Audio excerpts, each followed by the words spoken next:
My name is Alan Levine. I'm a professor in the Department of Government here at AU, and I'm the director of the Political Theory Institute that is hosting tonight's activities. I'd just like to begin with a few quick announcements of three things. We have two academic events left this semester. First, we have an essay contest with a $500 cash prize. Right? Does that have your attention? It is the contest deadline is this Monday, so you still have a weekend, and it's for the best essay on classical liberalism. This is not an agenda; it's a topic. Right? So any theme, author related to classical liberalism, or something on the United States, American political thought, would be fine. It's okay if it was written for a course or if you wrote it just for the essay contest. Either way, it should be between 5 and 20 pages, and due in my office, which is Ward 220, Monday by 5.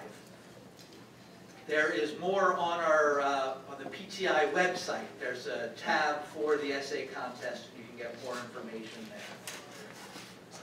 And our last academic event of the year is on Friday, April 25th, a week from Friday. And it's Mark Blitz, professor of politics at Claremont University, who also was at one point a very high-ranking State Department official. And he is going to be giving a lecture on politics and responsibility. I don't know which side he's coming down there. And lastly, this summer, I'm teaching a course on the politics of human trafficking. It's a 2-week course that will be meeting in Thailand for 2 weeks, July 14th through 28th. So if there's anyone who's interested in that, it's listed as a Department of Government course. If you have any questions, you can contact me. But we are gathered here this evening to reflect on the big questions of politics and the arts. What is art? What is its place in human life? What can and should it do? What can't and shouldn't it do? Of course, the role of art varies from place to place and epoch to epoch. But is there any standard by which art can be judged that transcends the mere accidents of who has power in any particular society? Or is art just a tool of the ruling class? The question of judging art is almost as old as Western civilization itself. In Plato's Republic, Socrates argues that justice and goodness require that artists be regulated. He does not allow them to simply express themselves, to be creative no matter what. He argues that creativity is less important than justice and the good, and that the artist's creative impulses must bow before justice and the good. That is, if one wants to live in a just and good society. For Plato, justice and the good were known by the philosopher, and Plato's work led to the everlasting quarrel between philosophy and poetry, or philosophy and the arts. But in a democratic age such as ours, is there any agreement on what standard can be used to judge the just and the good? We rather privilege individual freedom and individual expression. And given the quality of the art in our society, on TV and the movies and popular music and videos and salacious magazines and pornography, one wonders if we're better off for it. Should art have a specific function or role in liberal democracies? Should it be used to promote pluralism or the interests of minorities or the oppressed? Is this merely political function of art compatible with promoting the highest human goods and aspirations that art sometimes aspires to do? Now, this is the second time in my career that I've entered the quarrel between philosophy and the arts. I once was asked to be a bridge in a conference that was half artists and half aesthetic philosophers talking about art. I decided to speak about the Nigerian writer Chinua Achebe, an artist who thought that art should have a serious moral purpose. And I raised two questions about whether the artists in the room had a moral intention or whether they should. The artists went ballistic at my even raising the question that something, anything, should restrict them, and they accused me of being a fascist. Probably not the only time I've been accused of that, but of being a fascist for raising a question. That's all I was doing, raising a question. Well, tonight I don't want to be called a fascist again, so neither of our speakers is an artist. But they are two eminently qualified people to talk about the role of art in human life. Now, the format for this evening's program is that each of them will talk for about 25 minutes, then they'll talk to each other for 10 or 15 minutes, and then we'll take Q&A from the floor, and we have a microphone against the far wall, so at the time, when the time comes, I'll ask people to line up at the microphone. There are plenty of seats up front if people are looking for a seat. But first, I'll give a short introduction of them both. Roger Kimball is one of the country's preeminent cultural critics. He's taught at Yale and Connecticut College, but now he does his commenting as the editor and publisher of the New Criterion, as president and publisher of Encounter Books, as art critic for National Review, and as a columnist for PJ Media's Roger Rules. He lectures widely and has appeared on national radio and television programs, as well as the BBC, and has published essays in most of the top newspapers and intellectual journals in the United States and the United Kingdom. Roger Kimball's latest book is The Fortunes of Permanence, Culture and Anarchy in an Age of Amnesia. He's also the author of The Rape of the Masters, Lives of the Mind, The Use and Abuse of Intelligence from Hegel to Wodehouse, Art's Prospect, The Challenge of Tradition in an Age of Celebrity, The Long March, How the Cultural Revolution of the 1960s Changed America, Experiments Against Reality, The Fate of Culture in the Postmodern Age, and his extremely popular and controversial Tenured Radicals, How Politics Has Corrupted Our Higher Education. That's your higher education. Kimball has served on the Board of Advisors of the Gilder Lehrman Institute of American History, the Board of Visitors and Governors of St. John's College, Annapolis and Santa Fe, and Transaction Publishers. He currently serves on the board of the Manhattan Institute for Policy Research.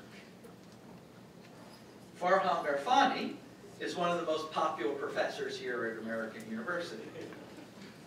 He's, what? Is that so? I say what?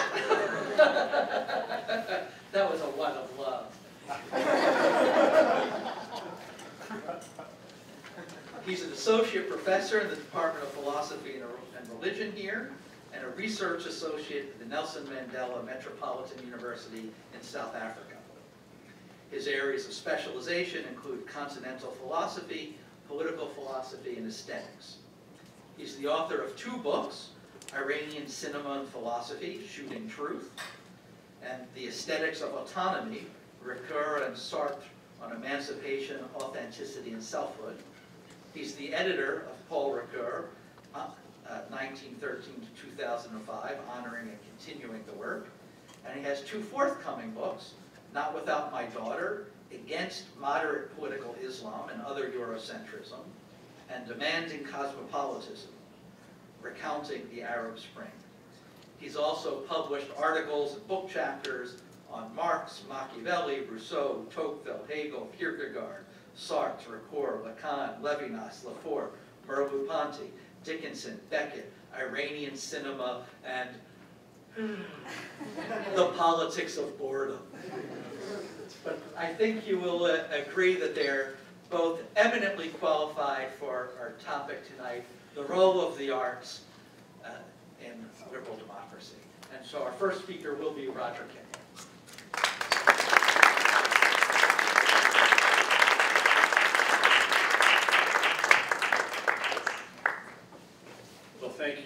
Thank you very much, Professor Vine. Delighted to be with you here tonight.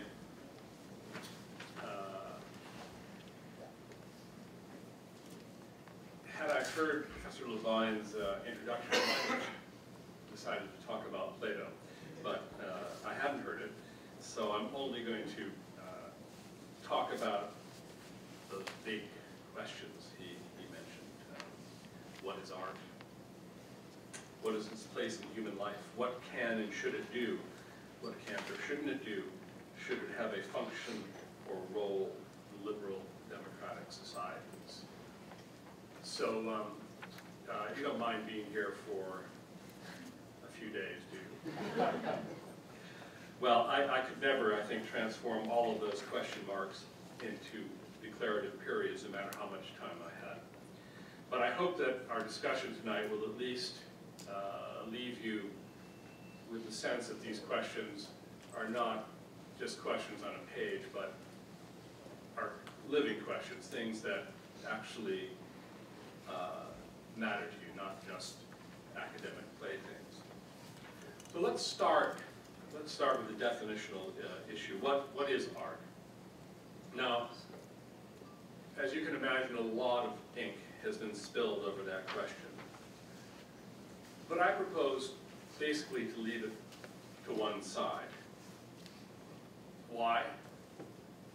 Because these days the question of what is art is haunted by another question. What is it? Artists today can literally package their own excrement, as Piero Manzoni did in the early 1960s, and then successfully foist off the product on a credulous public. Manzoni's own original shipment was 90 cans of 30 grams each, produced, I hope, although I don't know the details, over several days at least. The last sale that I know about came in 2008 when a can of the stuff went for nearly 100,000 pounds to a lucky auction goer at Sotheby's. The Tate Modern in London used to have 3 cans of Manzoni's masterpiece, but one exploded. So I think they're down to 2. My point is that while there may be interesting epistemological and sociological questions involved in the question, what is art? If our primary interest is the aesthetic substance of art, then I suspect we are well advised to adopt Andy Warhol's cynical formulation that art is what you can get away with.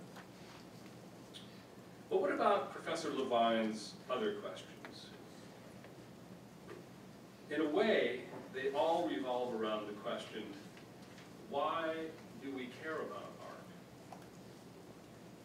That we care is pretty obvious, I think. It's graven in the stones of our museums, theaters, and concert halls, embossed on the pages of our novels and volumes of poetry, enshrined in the deference, financial, social, and spiritual, that the institutions of art command in our society. But why? Art satisfies no practical need. It is not useful in the sense in which a law court or a hospital, a farm, or a machinist shop is useful. And yet, we invest art and the institutions that represent it with enormous privilege and prestige. Why do we do this? Why is something apparently useless accorded such honor? Well, one reason, of course, is that utility is not the only criterion of value. We care about many things that are not in any normal sense useful. Indeed, for many of the things that we care most about, the whole question of use seems peculiarly out of place, a kind of existential category mistake. But still, we can ask, what is it about art in particular, about aesthetic experience, that recommends itself so powerfully to our regard? Probably many things. And I think we all know what the traditional answers are, that art ennobles the spirit, that it elevates the mind, educates the emotions, and so on. The 19th century German philosopher Friedrich Schiller wrote a little book called Letters on the Aesthetic Education of Man, enormously influential on later philosophers, both left and right. Where in this little book, he argued, based on some hints from Immanuel Kant in his description of aesthetic judgment, that the experience of the beautiful, especially in the fine arts, was essentially humanizing, civilizing experience because of the sense of wholeness that it gave. But let's think about the arts today. Think about Signor Manzoni. In fact, there's a tremendous irony, I think, that attends our culture's continuing investment in art. The emotional investment, the financial investment, the social investment. Given the oppositional and transgressive character of so much contemporary art. We continue to behave as if art were something special, something important, something spiritually refreshing. But when we canvass the art world and we look around at the name artists today, we try to take the, have a sort of fever chart of the art world, its metabolism, what do we find? Consider, just to take one example, the case of one Jonathan Yegi. I pick him because probably you don't know him, but he's typical.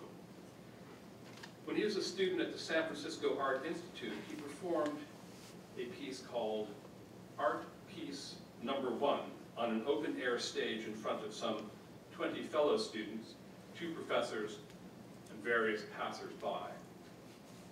Now, the full details of this performance are too loathsome to merit description here.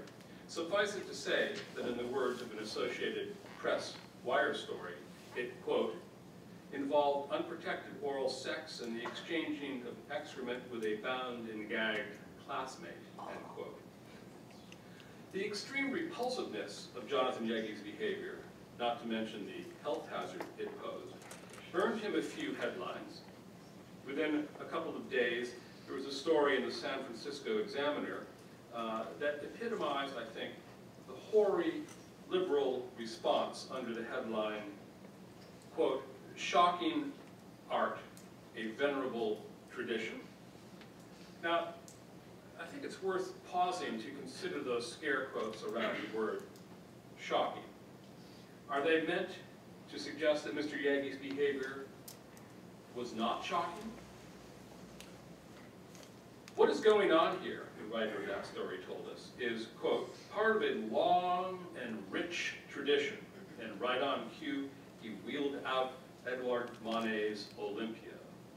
Defenders of the so-called cutting edge always seem to cite that nude by Manet. Never mind that Manet's painting was a technical masterpiece and was at least as shocking in formal terms as it was in content. Mr. Yegi's performance, in contrast, was merely an exhibition of sexual psychopathology leavened by bad boy bravado. Nevertheless, the writer of the Examiner's story firmly embraced the embarrassing logical solecism that because some great art of the past has been shocking, everything that manages to get itself called art and is also shocking must therefore be great. It's like concluding that because most of the saints were poor, most of the poor are saints. Now, the very existence of phenomena like art piece number 1 tells us something about our culture, I think. The fact that such a piece should have been offered as part of a course in art at a reputable school tells us something about what has happened to our conception of art and to our educational institutions. And the fact that writers for reputable newspapers respond by defending such displays, by marshaling the rhetoric of innovation and transgression, tells us something about the state of contemporary criticism. The reporter for the San Francisco Examiner was right about one thing, though. Mr. Yegi's performance, though disgusting, was not really new. Indeed, recourse to the repellent has become a stock in trade of certain artists, at least since surrealism. We've all seen it before countless times.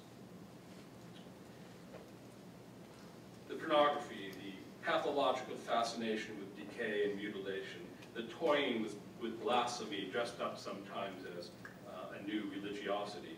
The fact that performances like Mr. Yegi's art piece #1 do not challenge established taste. To a great extent, they are established taste.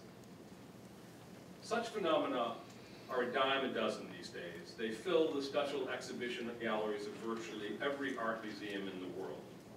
Remember, to take just one example, Sensation, the infamous exhibition of British art that appeared at the Brooklyn Museum about a decade ago.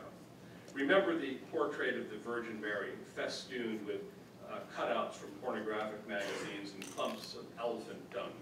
Remember the pubescent female mannequins studded with erect penises, vaginas, and anuses, fused together in various postures of sexual coupling. Or the portrait of a child molester and murderer made from what looks like a child's handprints.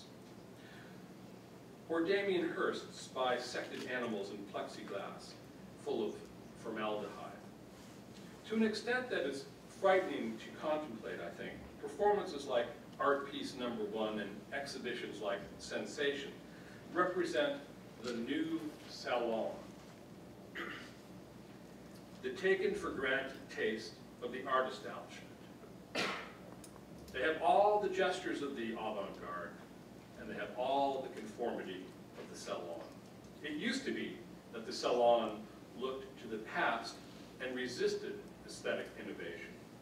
The salon of today insists on the appearance of innovation and forgets the past.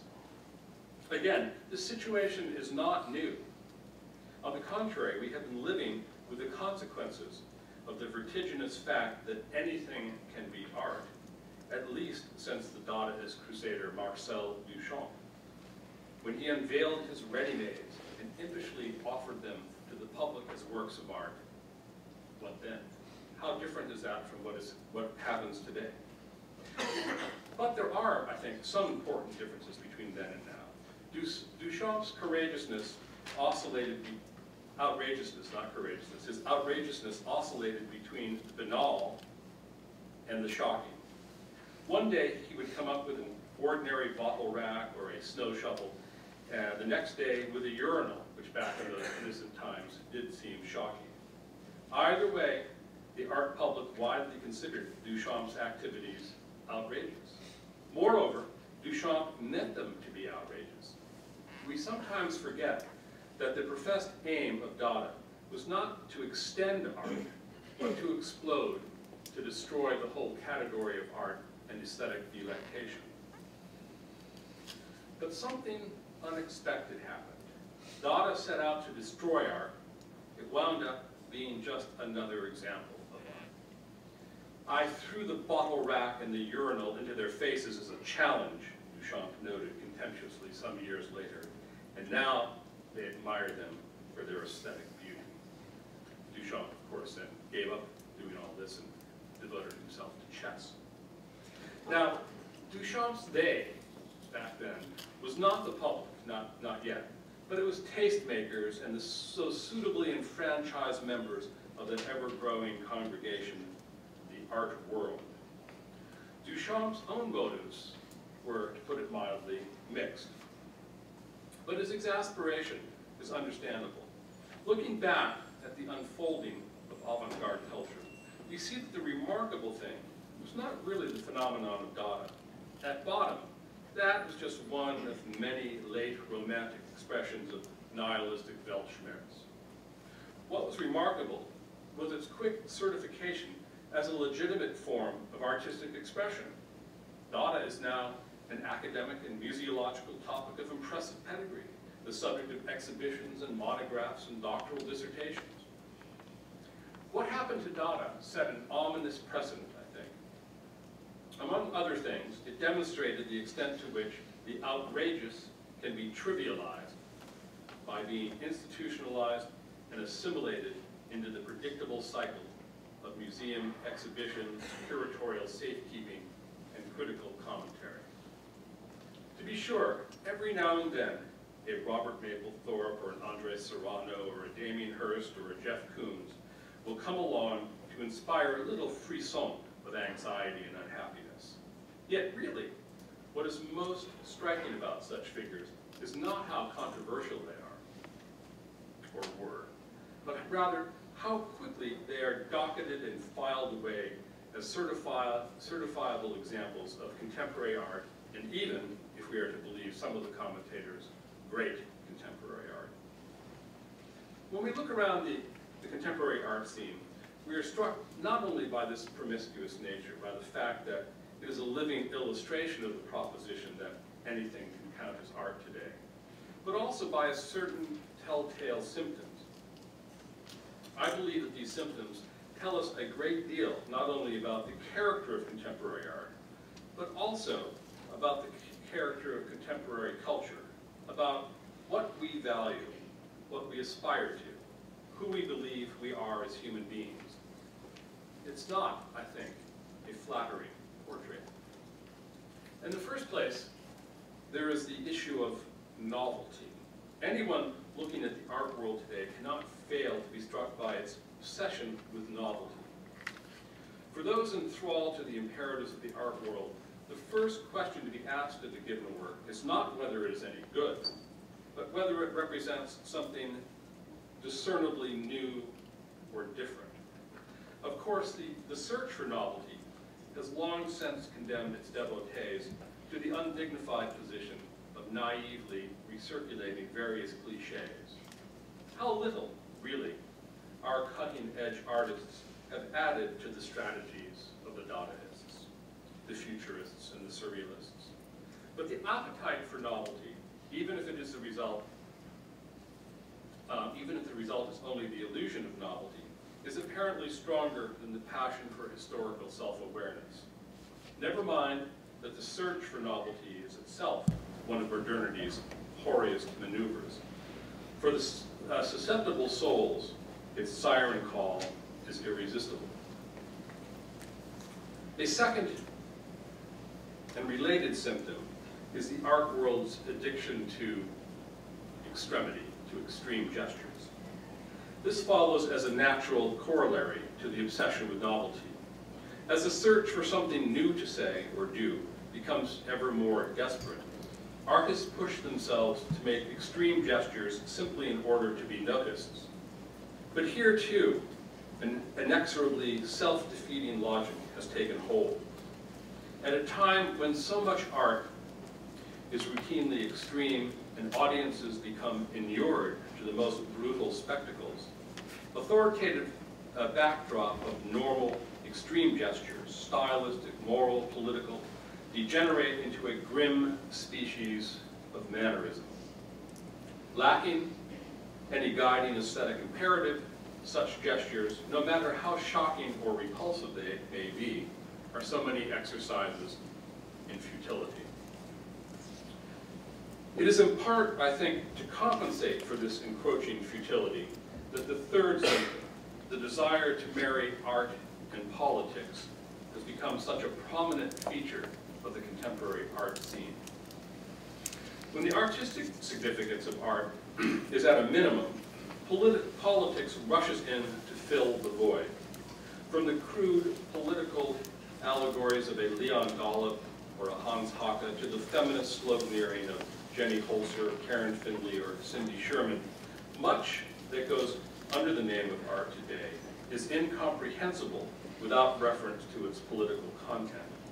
Indeed, in many cases, what we see are nothing but political gestures that poach on the prestige of art in order to enhance their authority. Another word for this activity is propaganda, although at a moment when so much of art is given over to propagandizing, the word seems inadequate. It goes, I think, without saying that the politics in question are as predictable as clockwork. Not only are they standard items on the prevailing tablet of left-wing pieties, they are also cartoon versions of the same. It's the political version of painting by number. AIDS, the homeless, gender politics, the third world, and the environment line up on one side with white hats, while capitalism, patriarchy, the United States, and traditional morality and religion assemble yonder in black hats. The trinity of novelty, extremity, and politics, leavened by a frantic commercialism and the cult of celebrity, goes a long way toward describing the complexion of the contemporary art world, its faddishness, its constant recourse to lurid images of sex and violence, its tendency to substitute a hectoring politics for artistic ambition. It also helps us put into perspective some of the changes that have taken place in the meaning and goals of art over the last 100 years or so. Closely allied to the search for novelty is a shift of attention away from beauty as the end of art. From the time of Cubism, at least, most advanced art, which is not necessarily synonymous with good art, has striven not for the beautiful, but for the more elliptical qualities, above all, perhaps, for the interesting, which in many respects has usurped beauty as the primary category of aesthetic delectation. When was the last time you heard a serious critic describe a painting as beautiful? Interesting, challenging, transgressive, sure. Beautiful, probably not so often. At the same time, most self-consciously avant-garde artists have displayed considerably less interest in pleasing or delighting their viewers than in startling, shocking, or even repelling them. Not for nothing are challenging and transgressive among the most popular terms of critical praise today. The idea, of course, is that by abjuring beauty and refusing to please, the artist is better able to confront deeper, more authentic, more painful realities. And perhaps he is. But one mustn't overlook the element of posturing that often accompanies such existential divagation. Nor should one forget the many counterexamples and counter-tendencies. In a famous statement from 1908, when he was almost 40, Henri Matisse wrote that he dreamt of an art that was an art of balance, of purity and serenity, devoid of troubling or depressing subject matter, an art which could be for every mental worker, for the businessman as well as the man of letters, something like a good armchair which provides relaxation from physical fatigue. Now, Matisse was one of the greatest and also one of the most innovative painters of the 20th century. Does this vision of balance and serenity diminish his achievement? Can you imagine a contemporary artist writing something like that? To a large extent, I think, the calamities of art today are due to the aftermath of the avant-garde, to all those adversarial gestures, poses, ambitions, and tactics that emerged and were legitimized in the 1880s and 1890s, flowered in the first half of the last century, and have lived on in a kind of posthumous existence now in the frantic twilight of postmodernism. In part, our situation, like the avant-garde itself, is a complication or a perversion of our romantic inheritance. The elevation of art from a didactic pastime to a prime spiritual resource, the self-conscious probing of inherited forms and artistic strictures, the image of the artist as a tortured, oppositional figure, all of these things achieved first maturity in Romanticism. These themes were exacerbated as the avant-garde developed from an impulse to a movement and finally into a tradition of its own. The problem is that the avant-garde has become a casualty of its own success. Having won battle after battle, it gradually transformed a recalcitrant bourgeois culture into a willing collaborator in its raids on established taste. But in this victory were the seeds of its own irrelevance, for without credible resistance, its oppositional gestures degenerated into a kind of aesthetic buffoonery. In this sense, the institutionalization of the avant-garde spells the death, or at least the senility, of the avant-garde. Well, what do we do about this? For one thing, it is time that we recognize that art need not be adversarial or transgressive in order to be good or important.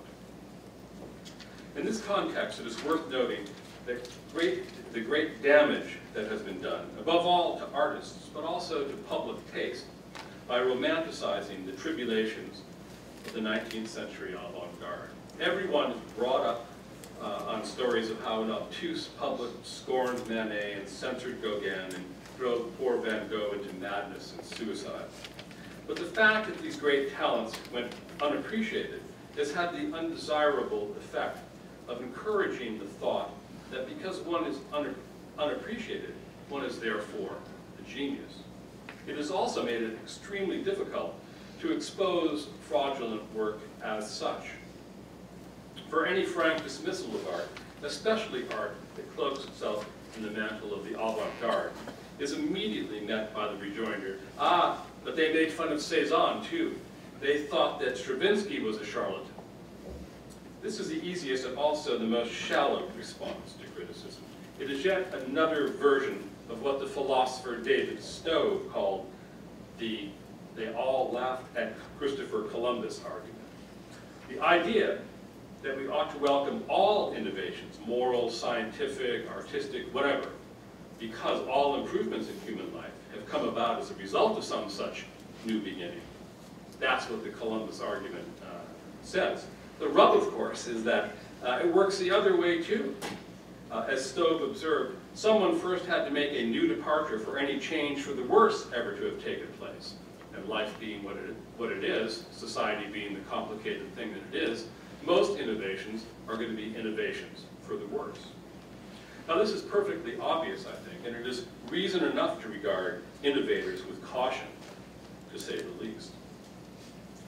If the Columbus argument is puerile when applied to politics and morals, it is equally puerile when applied to art. In the first place, most artists whom we now associate with the 19th century avant-garde did not set out to shock or transgress moral boundaries. There are exceptions, but most did not. They set out to make art that was true to their experience of the world. Today, the primary, often it seems the only goal of many so-called cutting-edge artists is to shock and transgress. The art itself is secondary, a license for bad behavior. There's also the uncomfortable and unegalitarian truth that in any age, most art is bad or failed art. It's just the way it is. And in our time, most art is not only bad, but also dishonest. It's a form of therapy or political grumbling masquerading as art. Like everything important in human life, art must be judged on the basis of first-hand experience. No formula can be devised prescribing its assessment, including the formula that what is despised today will be championed as great art tomorrow. The art world today retains little of the idealism that permeated Romanticism, but it remains romantic, I think, in its moralism and hubris about the salvific properties of art. Still, the question remains, where did we go wrong?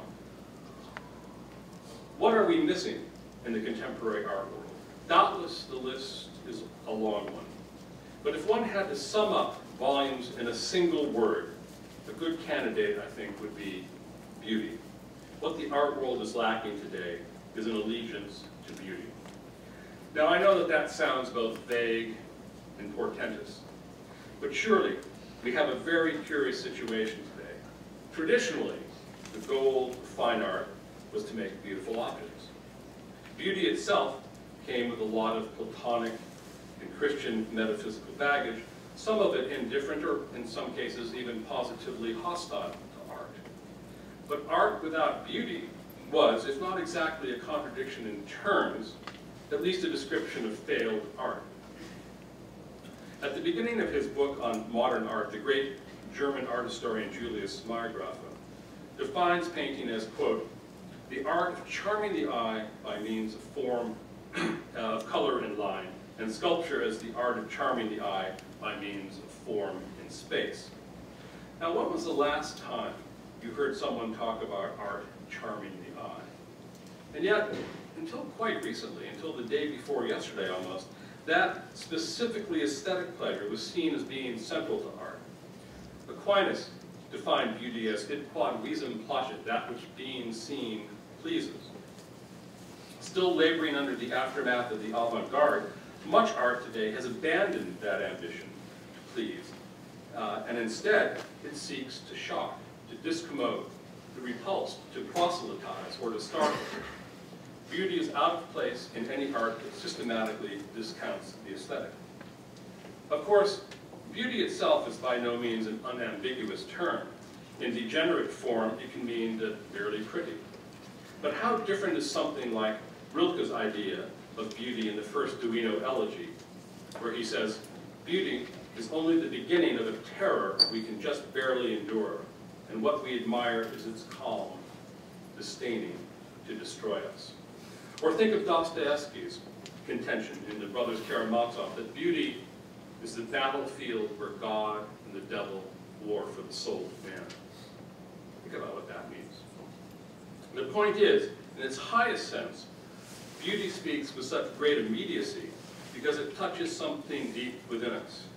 Understood this way, beauty is something that absorbs our attention and delivers us, if but momentarily, from the poverty and incompleteness of everyday life. At its most intense, beauty invites us to forget our subjection to time and imparts an intoxicating sense of self-sufficiency. It has, as one philosopher put it, the savor of the terrestrial paradise. This is the source of beauty's power.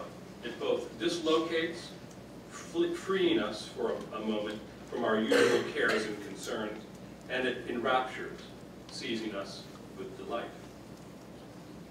Now, I would submit that art that loses touch with the resources of beauty is bound to be sterile. But it is also true that striving self-consciously to embody beauty is a prescription for artistic failure. That may seem paradoxical, but like so many important things in life, genuine beauty is achieved mainly by indirection. In this sense, beauty resembles happiness as it was described by Aristotle. It is not a possible goal of any of our actions, but rather the natural accompaniment of actions rightly performed. Striving for happiness in life all but guarantees unhappiness, just as striving for beauty in art is likely to result in kitsch or some other artistic counterfeit. The trick for artists, then, is not to lose sight of beauty, but to concentrate primarily on something else, something more pedestrian, namely the making of good works of art. The best guides to this task are to be found not in the work of this season's art world darlings, but in the models furnished by the past. Although this lesson is rejected and ridiculed by the art world today, it is something that the tradition affirms again and again and again. We live at a time when art is enlisted in all manner of extra-artistic projects, from gender politics to the grim linguistic leftism of the neo-Marxists, the post-structuralists, the gender theorists, and all the other exotic fauna who are congregating in and about the art world and the academy today. The subjection of art and of cultural life generally to political ends has been one of the great spiritual tragedies of the age, in my view. Among much else, it has made it increasingly difficult to appreciate art on its own terms, as affording its own kinds of insights and satisfaction. This situation has made it imperative for critics who care about art to champion its distinctive aesthetic qualities against the attempts to reduce art to a species of propaganda. At the same time, however, I believe that we lose something important when our conception of art does not have room for an ethical dimension. That is to say, if the politicization of art is constricting, so too, in a different way, is a purely aesthetic conception of art for art's sake. By the 19th century, art had long been free from serving the ideological needs of religion. And yet the spiritual crisis of the age tended to invest art with ever greater existential burdens, burdens that continue in various ways to be felt down to today. The poet Wallace Stevens articulated one important strand of this phenomenon when he observed that after one has abandoned the belief in God, poetry is that essence which takes its place as life's redemption. Now, the idea that poetry, that art generally, should serve as a source, perhaps the primary source of spiritual sustenance in a secular age, is a romantic notion that continues to resonate powerfully even today. It helps to explain, for example, the special aura that attaches to art and artists, even now, even that is, at a time when poseurs like Serrano and Bruce Nauman and Gilbert and George are accounted serious artists by persons one might have had reason to think would not say such things. The romantic inheritance has also figured with various permutations in much avant-garde culture. We have come a long way since Dostoevsky could declare that, quote, incredible as it may seem, the day will come when man will quarrel more fiercely about art than about God. Whether that trek has described a journey of progress is perhaps an open question. But this much, I think, is clear. Without an allegiance to beauty, art degenerates into a caricature of itself. It is beauty that animates aesthetic experience, making it so seductive. But aesthetic experience itself degenerates into a kind of fetish or idol if it is held up as an end in itself, untested by the rest of life. To put it another way, the trivialization of outrage leads to a kind of moral and aesthetic anesthesia, not the least of whose symptoms is the outrage of trivialization. Thanks.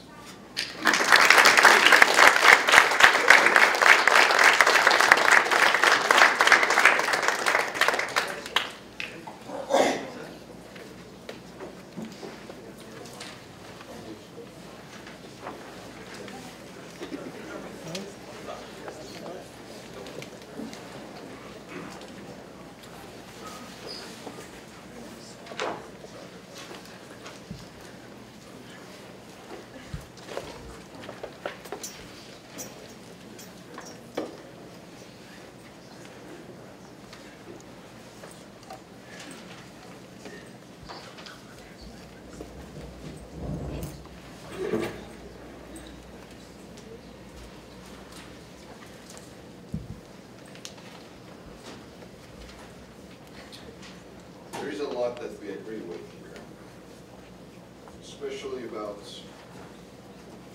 beauty. I am not good enough at art or sophisticated enough not to use the word beautiful. So I usually consider some works of art beautiful and look at it.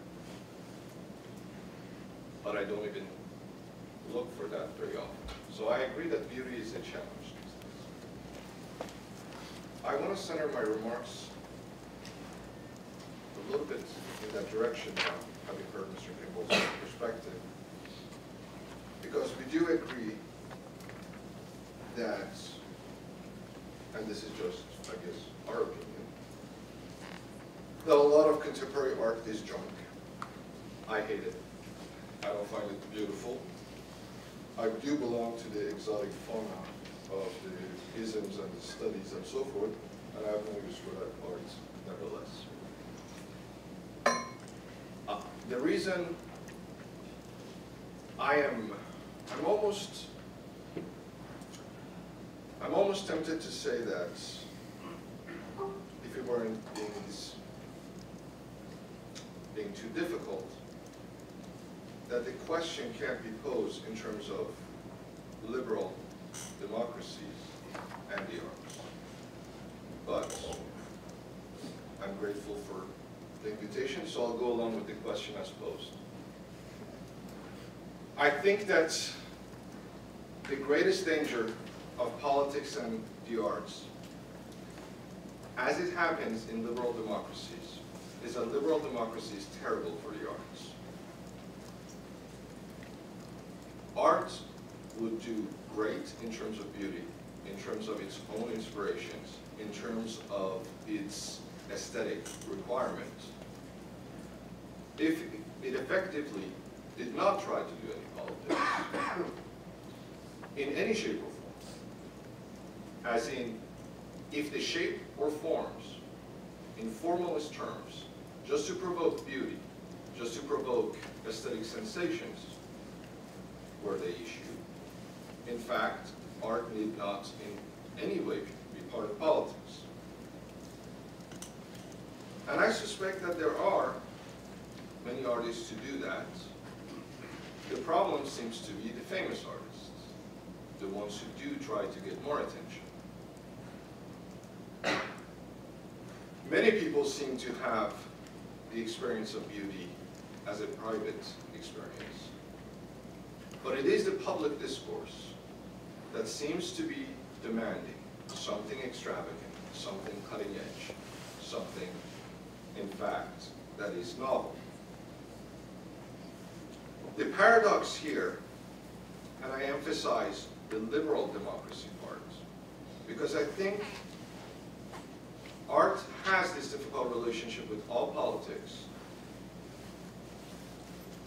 but at times, particularly in non-democratic societies, you have phenomenal arts emerging. It's not a coincidence. Alan was kind enough to mention my book on Iranian cinema. Iran had terrible cinema before the Iranian Revolution. Absolutely horrible. Just about like anything Hollywood can produce, a little bit with worse production. But that's it. As predictable, as uninteresting, unprovocative. Now it's considered one of the top 2 or 3 national cinemas, as they're called in the world. Some of my favorite writers, be it Dostoevsky, a lot of, or Marquez, 100 Years of Solitude. Like, a lot of good art doesn't seem to be produced in democratic times. One could say that democracy is oh so great that artists have nothing left to say except apparently literally can themselves in parts to sell. If that's the case, that's probably the problem with the artists, not so much democracy. The reason I think that art and democracy have a difficult relationship, it goes well beyond anything Plato envisioned. If we were to do the Platonic thing, uphold one absolute truth, then the artists would rebel and the poets would write, and through beauty they would save things. In democracy, on the contrary, we have flattened that. And as I was listening to Mr. Kimball, I kept thinking we are very much in agreement, and I would like to blame symbolically, but the one thing I hate the most these days in life, Yelp. Yelp. The problem is not as much the critics. I have read critics who actually use the word beautiful.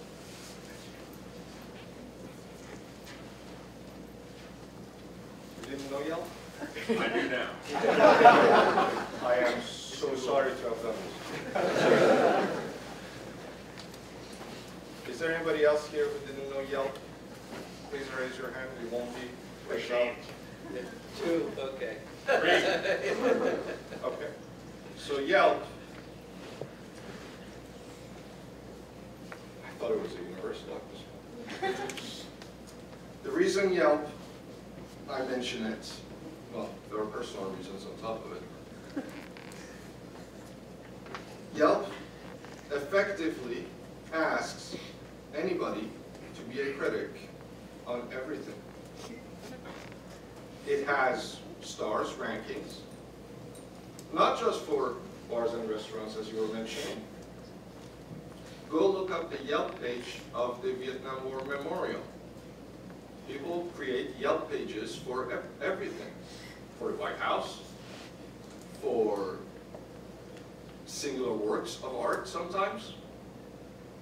Anything that is, on the National Mall usually has enough patriotism in people's mind to filter it, so they are usually at 4.5 star out of 5. It's always fascinating to read to see who doesn't give the full 5 stars. Many of them are actually based on criteria of beauty. They say things like, this memorial looks smaller in person than I thought, so 3 stars. Obviously and thankfully, the mall was not designed and still is not accountable to Yelp soon. Incidentally, Yelp, before I thought Rate My Professor was bad, but Yelp is the end of this professor. The issue here is that democracy has a conceptual tension within itself. Liberal democracy elevates it to a symptomatic level where every individual is championed, asked to be, in fact, told that is an exceptional person. The very nature of the system, I do this in my Theories of Democracy class. I tell my students that if you were to pause and just for a moment, not to give it standing ovation to the word democracy, just when you hear it, if you were to just conceptualize it almost as a sci-fi thing, as in you came from another planet and you asked about how does your system of governance work, and we tell them it's the very best there is. Here's how it works. You're born, you survive 18 years, you don't kill yourself, and there you are. Whatever you say is as good as anybody else. That's how we think it works. As long as you still have a pulse by the age of 18 and didn't commit a crime, you're as good as any SPA professor, SIS professor. In fact, since you got to draw the line somewhere. Come on. I was hoping somebody would draw the line somewhere, but there isn't. So the democratic age, on the one hand, champions people, emboldens them to say, what you think individually matters,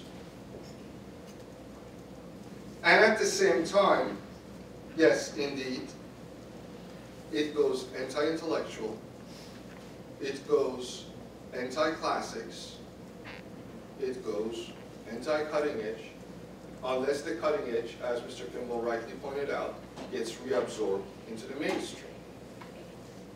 Like the way they sell jeans that are already cut. That can happen too. All of these things, there is no stopping it, except maybe stopping democracy, but somebody looking like me should never say that. So I'm not going to go there.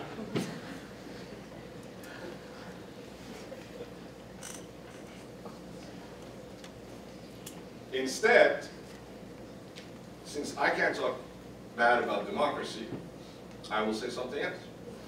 I'm going to say that instead of democracy requiring art to adjust itself to it, art needs indeed to stop cowering to the democratic demand. And here is the point where Mr. Kimball and I are going to differ. Because I do believe that to do so, it has to be political, because democracy is increasingly apolitical. Politics is not just an assembly of single individual opinions gathered together. It has to have something more to say. It has to have a conversation to happen. None of these things are happening. And the fact that the artists are now reduced to cutting-edge provocateurs is not a good thing. And it's not the way, effectively, arts can grab attention. So I will, in fact, defend the artist's right to be political, insofar as it should not go for immediacy. When Duchamp indeed did that, it had its very limited success, partly because his target was the art world.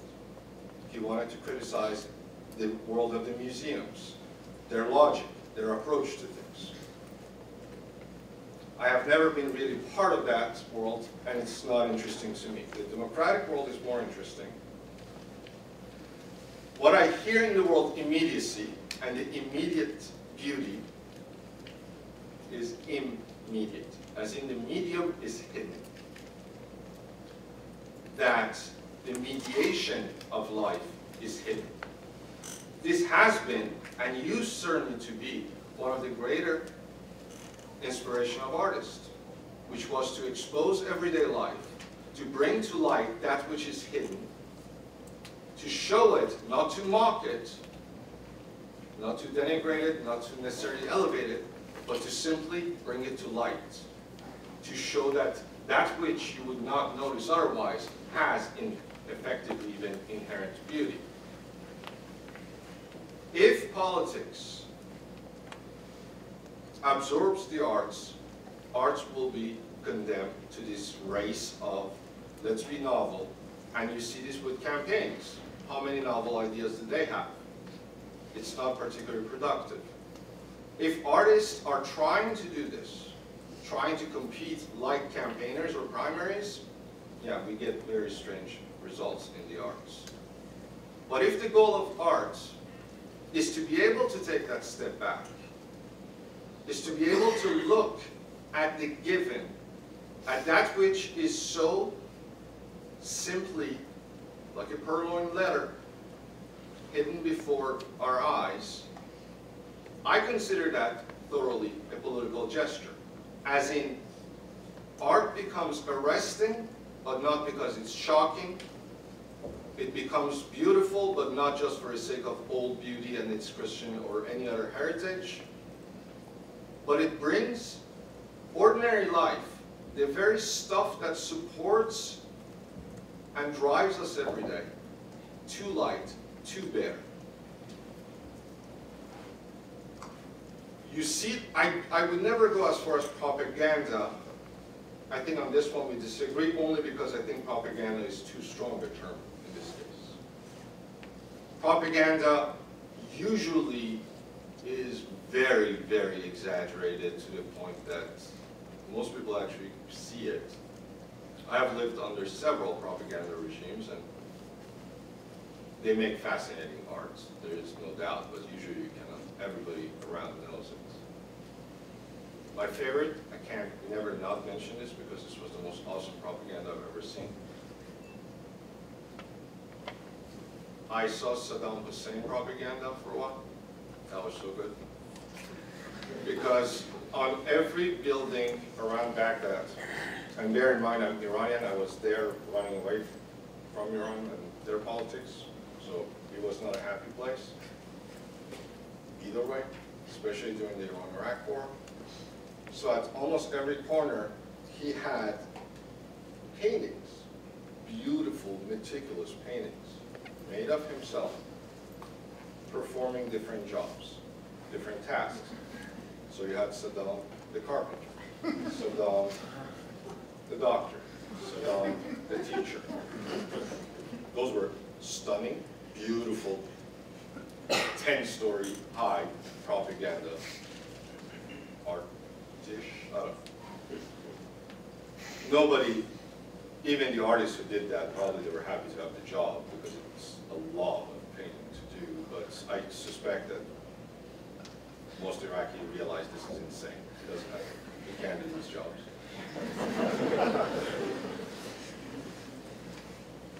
What I consider something political, and the kind of art that touches you guys the most, and I'm biased toward it favorably, is film.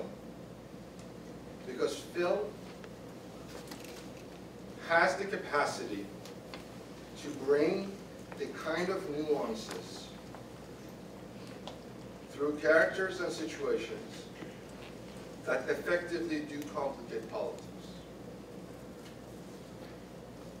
By that, I don't mean you watch something and you say, wow, there is so much here, I don't know what to think anymore, so I'm done thinking. What I mean is that the age of democracy, but its radical emphasis on the genius of the individual, has deflated attention from anything that could stand out because it's almost too unknown. There is a flattening effect of conformism that is happening in liberal democracies that is effectively a danger to itself, and every thinker of the tradition has been warning against it. That is just something we have known. What we hadn't anticipated throughout philosophy is that apparently just telling people, okay, be careful not to be too full of yourself is not enough. People tend to do that apparently. So the goal of the arts for me is at its absolute worst, not when it's trying to be too provocative, but when it's trying to be too collaborative without any sense of reflection on the matter. My favorite example of really spectacularly bad art that was nauseating far more than those cans of, how many cans? 30? Whatever number of cans there were, was the new series of Batman movies. Sacrilege, I heard the song. No way. No way? It was absolutely beautiful. And you don't go in there expecting a foreign film with subtitles and, you know, something that requires you to wear a black collar and pretend that it was deep. You're just going for the entertainment. And that's fine. And we have the same tropes that Batman had 30, 40 years ago. And this time, the beauty of it was, and I mean it, the beauty of it was that it made the assumptions a lot more clear. It showed you that China is a supplier of a lot of stuff that Batman keeps blowing up. That there are all these chains of global demand. The globalization is behind Batman.